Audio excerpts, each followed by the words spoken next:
Hello दोस्तों, स्वागत है आपका एक बार फिर से आपके अपने लीगल चैनल सोच पर प्रहार में। दोस्तों, आज के इस वीडियो में मेंटेनेंस केस पर हम डिस्कस करेंगे कि जो मेंटेनेंस केस वाइफ की तरफ से आता है उसको हमें डील कैसे करना है। कुछ मामलों के अंदर ऐसा होता है कि लोगों की ये सोचना होता है कि हम जॉब को छोड़ दें और जॉब को छोड़ करके यहाँ पे ये दिखाएं कि हमारे पास तो जॉब नहीं है।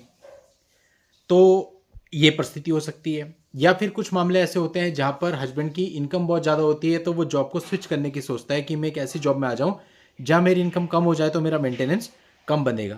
तो दोस्तों, आज इन मुद्दों पर, ऐसे ही बहुत सारे मुद्दों पर हम विचार करने वाले हैं कि आपको इन चीज़ों को कैसे डील करना है। देखिए, एक परिस्थिति थी, बैंगलोर का हमारे पास मामला था काफ़ी पहले। तो वहाँ पर लड़की ने एक मेंटेनेंस का केस फाइल किया। हस्बैंड की हमसे बात हुई। हस्बैंड से जब हमने पूछा आपकी सैलरी कितनी है तो उन्होंने कहा 3 lakh plus per month. Wife ने जो मेंटेनेंस की पिटीशन डाली थी उसमें मेंटेनेंस क्लेम किया था 50,000 पर मंथ। अब हस्बैंड ने हमसे पूछा कि हमें इसे डील कैसे करना चाहिए। तो उस परिस्थिति में हमने उन्हें एक सुझाव दिया। हमने कहा आप इस केस में अपीयर मत होइए, क्योंकि अगर आप अपीयर होंगे तो आपको अपनी जॉब दिखानी पड़ेगी, आपको पिछले 3 साल की स्टेटमेंट देनी पड़ेगी और दूसरे प्लेस पे भी जाना पड़ेगा। और आपकी सैलरी 3 लाख प्लस है तो डेफिनेटली जो उसने 50,000 मांगा है उतना तो मेंटेनेंस बंद ही जाएगा मिनिमम। और अगर आप नहीं जाते हैं और वाइफ के पास आपकी इनकम का भी प्रूफ नहीं है तो फिर ऐसे में कोर्ट मिनिमम मेंटेनेंस ही करेगा। उन्होंने बात मानी, वो कोर्ट में अपियर नहीं हुए, केस एक्सपार्टी हो गया, उनका पूरा लिटिगेशन एक्सपेंस बच गया, पूरी हैरेसमेंट बच गई, आना जाना बच गया। और जो मेंटेनेंस का ऑर्डर हुआ वो केवल 8,000 रुपये पर मंथ हुआ, क्योंकि कोई प्रूफ उनकी इनकम का वाइफ के पास नहीं था। तो ये स्ट्रेटेजी काफ़ी अच्छी हो सकती है उस केसेज में जहां पर पति की इनकम बहुत ज़्यादा है, लेकिन शर्त यह है कि वाइफ के पास इनकम का रिकॉर्ड नहीं होना चाहिए। अगर उसके पास इनकम का रिकॉर्ड वो प्रूफ कर देगी तो फिर तो एक्स पार्टी में बहुत बड़ा ऑर्डर हो जाएगा, वो आपके लिए तकलीफ दे हो जाएगा। तो इस चीज़ को आपको मेक श्योर करना है। दूसरी परिस्थिति ये हो सकती है जहां पर लड़का ये सोचता है कि मैं अभी ज़्यादा अर्न करता हूं तो मैं जॉब को स्विच कर लेता हूं। देखो, आप जॉब को स्विच करोगे, आपकी इनकम कम आने लगेगी, वही सैलरी स्लिप आप कोर्ट में दाखिल करोगे। अगर इनकम में थोड़ा बहुत फर्क है फिर तो आपके मेंटेनेंस पे वैसे भी कुछ फर्क नहीं पड़ेगा। लेकिन पहले आप कमा रहे थे 3 लाख और अभी आप दिखाते हो कि आप 50,000 कमा रहे हो, तो ये भी संभव नहीं है। क्योंकि अगर आप ऐसा करते हो तो आपसे पिछले 3 साल की बैंक स्टेटमेंट मांगी जाएंगी, उनमें आपकी पुरानी सैलरी होगी। और कई बार तो लड़का ऐसा करता है, जॉब चेंज कर देता है और खुद ही लिख देता है पिटीशन में, पहले मैं यहाँ जॉब करता था, अब वहाँ से मैं नहीं कर पा रहा था काम, तो अब मैं यहाँ पे जॉब कर रहा हूँ।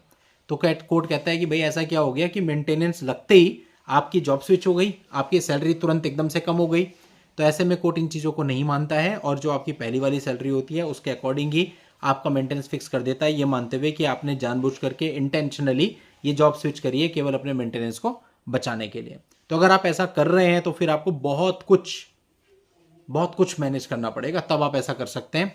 अगर आपकी पुरानी वाली जो इनकम है वो आप रिकॉर्ड पे खुद लेके आ रहे हैं, या वो लड़की लेकर के आ जाएगी कि देखिए साहब 3 महीने पहले तो ये जॉब करता था, यहाँ इसको 3 लाख रुपए महीना मिलता था, अभी इसको 50,000 रुपये महीना मिल रहा है, तो इस चीज़ का आपको कोई भी फायदा नहीं होगा। और जॉब छोड़ के पर मंथ जो आपकी सैलरी में नुकसान हो रहा है वो अलग से होगा। तो इसका मुझे नहीं लगता कोई बहुत ज़्यादा बेनिफिट आपको मिलेगा। अब बात आ जाती है कि साहब मैं अगर पूरे तरीके से ही जॉब छोड़ दूँ, मैं बेरोजगारी दिखा दूँ खुद को। अब अगर आप ऐसा करते हैं तो फिर डिपेंड करता है कि आपकी नौकरी कब छूटी थी। मान लेते हैं 2 साल पहले आपकी नौकरी छूटी, आज आप दिखाते हैं आप अनएम्प्लॉयड हैं, तो ये चीज़ तो चलेगी, क्योंकि रिकॉर्ड्स पे पिछले 2 साल में आपके बैंक अकाउंट में कुछ नहीं दिखेगा, आपके आईटीआर में कुछ नहीं दिखेगा, और आप जो रीजन बताएंगे वो भी अगर वैलिड होता है तो आप कह सकते हैं कि भाई आज के समय मेरे पास काम नहीं है, तो कोर्ट अपने हिसाब से मेंटेनेंस में बांधेगा, उसमें आपको फायदा मिल सकता है। लेकिन अगर ऐसा है कि 2 महीने पहले तक तो आप जॉब कर रहे थे, मेंटेनेंस का नोटिस मिला या मेंटेनेंस का पता चला और उसके बाद आप बेरोजगार हो गए, पुराने रिकॉर्ड आपके लगे हुए हैं, या वाइफ के पास पुरानी सैलरी स्लिप है 3 महीने पहले की आपकी, तो इस परिस्थिति में भी आपको कोई ज़्यादा फायदा नहीं मिलेगा। ऐसा जामनगर गुजरात के एक मामले में हुआ था और उस पर मैंने अलग से वीडियो भी बनाया था, जब पति ने कहा कि मैं अनएम्प्लॉयड हूँ लेकिन पहले वो अच्छी जॉब करता था और उसकी 2 lakh plus per month salary थी, तो कोर्ट ने उस केस में 40,000 रुपये या 50,000 रुपये पर मंथ मेंटेनेंस किया था, जो मुझे याद है।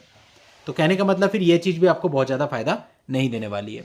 अब एक परिस्थिति और बचती है जहां पर पति फॉरेन में होता है। अब पति फॉरेन में और इधर पत्नी ने मेंटेनेंस का केस डाल दिया है। हमने पूछा कि वे पत्नी कभी फॉरेन में रही है, उन्होंने कहा नहीं। आपकी सैलरी कहाँ आती है जी, फॉरेन में आती है। बैंक अकाउंट कहाँ है जी, फॉरेन में। सब कुछ फॉरेन में है और इंडिया के अंदर कुछ भी नहीं है, इंडिया के अंदर कोई प्रॉपर्टी भी नहीं है। अब ऐसी परिस्थिति में अगर लड़की मेंटेनेंस का केस डालती है तो सबसे बेस्ट ये है कि आप उस मेंटेनेंस केस में आओ ही मत, कि फॉरेन में जो आपकी इनकम है उसका कोई भी रिकॉर्ड आपकी वाइफ के पास नहीं है, तो उसको साबित नहीं कर पाएगी, एक्स पार्टी हो जाने दो। जो भी मेंटेनेंस का ऑर्डर होगा, अगर आप आएंगे तो वो उसके मुकाबले काफ़ी कम होगा। और वैसे भी फॉरेन से आप 2-4 बार भी ट्रैवल करोगे तो आपका वो एक्सपेंसेज इतना बैठ जाएगा कि सारी चीज़ें वैसे भी बराबर हो जाएंगी। आप यहाँ पे आओगे तो केस भी लड़ना पड़ेगा, उसकी लिटिगेशन फीस भी होगी और भी बहुत सारी तमाम चीज़ें होंगी। तो ज़्यादा बेहतर है कि आप वहीं रहो, केस यहाँ पे चलेगा अपने आप ही, 6 महीने 7 महीने में एक्सपार्टी हो जाएगा, उसके बाद वो एग्जीक्यूशन फाइल करेगी, रिकवरी के लिए कुछ होगा नहीं। तो इन शॉर्ट ज़्यादा कुछ कर नहीं पाएगी और एक समय जब गुजर जाएगा तो ऑटोमेटिक ही सब चीज़ें सेटल हो जाएंगी। वो खुद ही थक हार करके आपको कह देंगे कि इसे वन टाइम सेटल कर लो, क्योंकि मेन जो उनका सोर्स होता है जिसपे वो लोग चलते हैं, जो उनकी ऑक्सीजन होती है, वो होता है पर मंथ मिलने वाला पैसा। तो अगर वो उनको लगातार मिल रहा है और फॉल्स केस करके मिल रहा है तो इससे बड़ा मोटिवेशन क्या हो सकता है फॉल्स केसेज को कंटिन्यू रखने का। तो इसलिए अगर आप उस सोर्स को बंद कर देते हैं तो फिर वो लोग आगे नहीं बढ़ेंगे और वो लोग कहीं ना कहीं रीजनेबल सेटलमेंट आपसे कर लेंगे। तो इस प्रकार से कई सारी परिस्थितियां मेंटेनेंस केस में जो मैंने आपको बताई, जिनमें से क्या प्रैक्टिकल है क्या प्रैक्टिकल नहीं है। तो अब आप खुद से अपने मामलों के हिसाब से विश्लेषण कर सकते हैं और डिसीजन ले सकते हैं कि आपको क्या करना है।